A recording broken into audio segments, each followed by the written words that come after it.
Quentin Tarantino was never known for holding back, he talked fast, thought faster, spoke with conviction, passion, and an almost reckless honesty that made people lean in, or lean away. But there was one name he had avoided for years. One story he had never fully told. Rob Reiner. The moment came unexpectedly, as most honest moments do.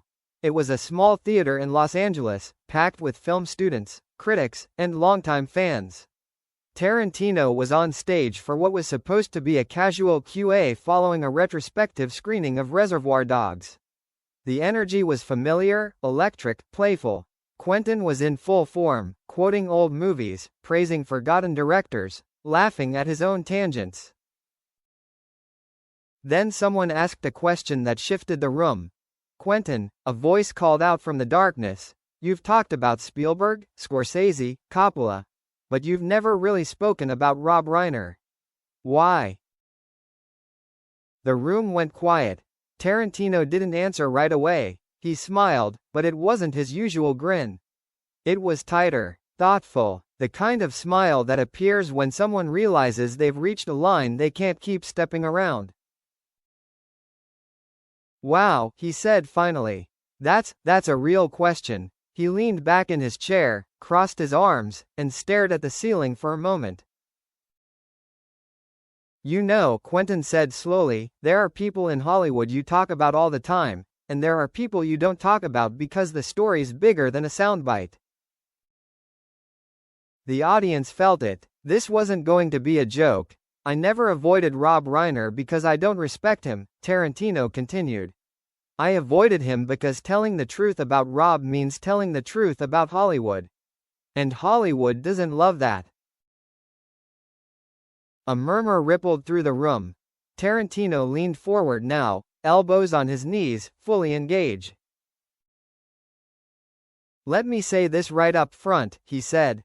"Rob Reiner is one of the most misunderstood filmmakers of his generation. Period."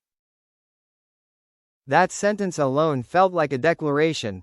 Quentin spoke from a place few expected. He wasn't part of Reiner's circle. They didn't make movies together. They didn't share the same style, politics, or cinematic language. On the surface, they couldn't have been more different. But Tarantino had always paid attention. "I grew up watching his movies," Quentin said.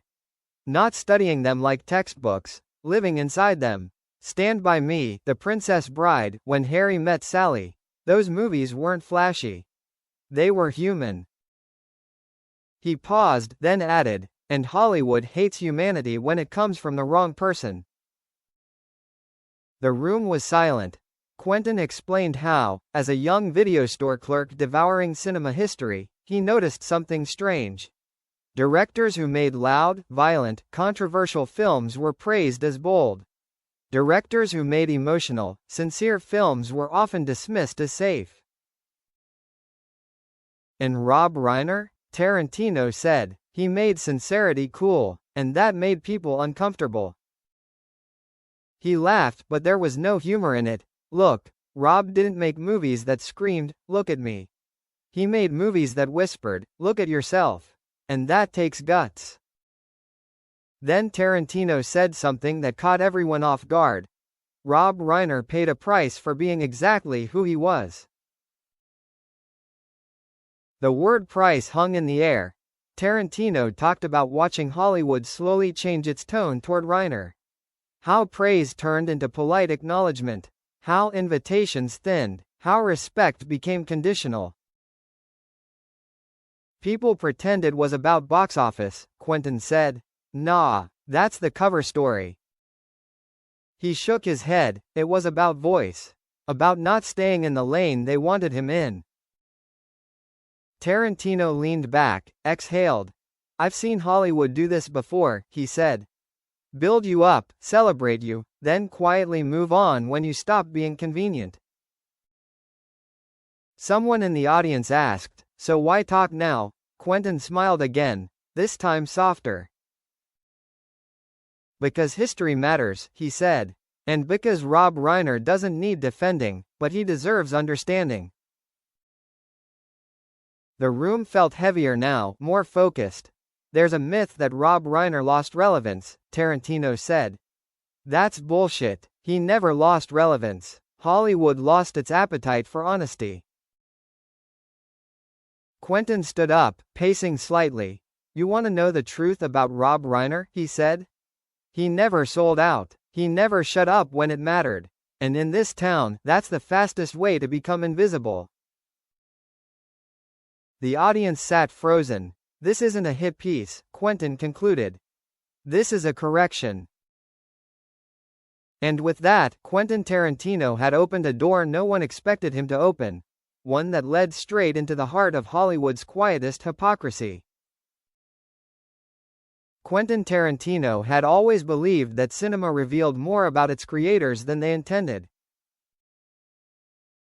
As a young man working long hours in a video store, he didn't just watch movies, he studied them. He memorized dialogue, absorbed rhythm, felt tone in his bones. And somewhere between obscure exploitation films and classic Hollywood dramas, Rob Reiner's movies stood out in a way Quentin couldn't immediately explain. They weren't cool in the obvious way, Tarantino admitted. They didn't slap you in the face. They didn't beg for approval. What they did instead was risk something far more dangerous. They were sincere. Hollywood will forgive excess, Quentin said. It'll forgive violence, ego, indulgence, even failure. What it doesn't forgive easily is earnestness, especially when it works. Rob Reiner's films worked because they weren't hiding behind irony. Stand By Me didn't mock childhood, it honored it. The Princess Bride didn't deconstruct romance, it embraced it. When Harry Met Sally didn't cynically dismiss love, it questioned it honestly. In the late 80s and early 90s, Tarantino explained, that kind of emotional openness was acceptable. Then things shifted. The industry began worshipping edge. Darkness became sophistication. Detachment became intelligence. Films that felt too warm were suddenly labeled safe, middlebrow, or worse, sentimental. And Rob? Quentin said. Rob didn't pivot. That refusal fascinated Tarantino. He could have gone cynical. He could have chased trends. He could have turned his voice down just enough to stay fashionable, Quentin said. But he didn't. He doubled down on who he was. Tarantino remembered the first time he noticed how dismissive conversations about Reiner had become at industry gatherings. They'd say his name with a shrug, Quentin said, like he was a chapter already finished. That bothered him. You don't just finish a filmmaker who made movies that permanently live inside people, Tarantino said. That's not how legacy works. The problem, Quentin believed, wasn't relevance, it was discomfort. Rob Reiner made movies that reminded people of who they used to be, Quentin said. And a lot of people in Hollywood don't want that reminder. As Tarantino's own career took off, he found himself in rooms where opinions were carefully curated, where honesty was often traded for access.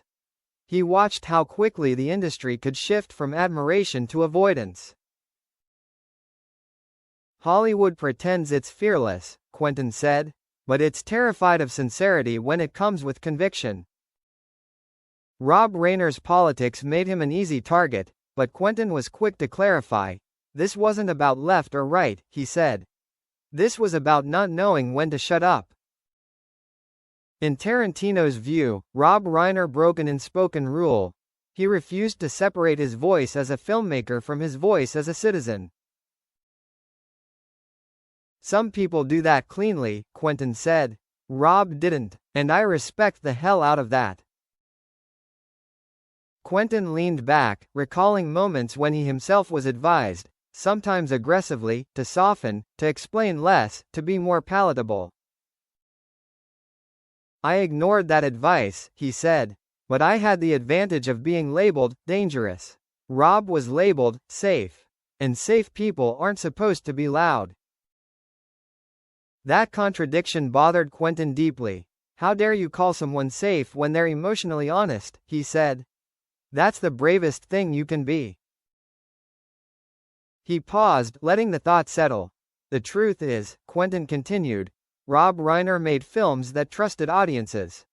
Trusted them to feel without being told how. Trusted them to care. Hollywood eventually stopped trusting that audience. And when that happened, Rob Reiner became inconvenient. Not irrelevant, Quentin emphasized. Inconvenient. Tarantino looked out at the audience, his expression serious now. I want people to understand something, he said. Rob Reiner didn't fade away. He stood still while the industry sprinted in a direction he didn't believe in. That choice came with consequences. People confuse absence with failure, Quentin said. But sometimes absence is a refusal.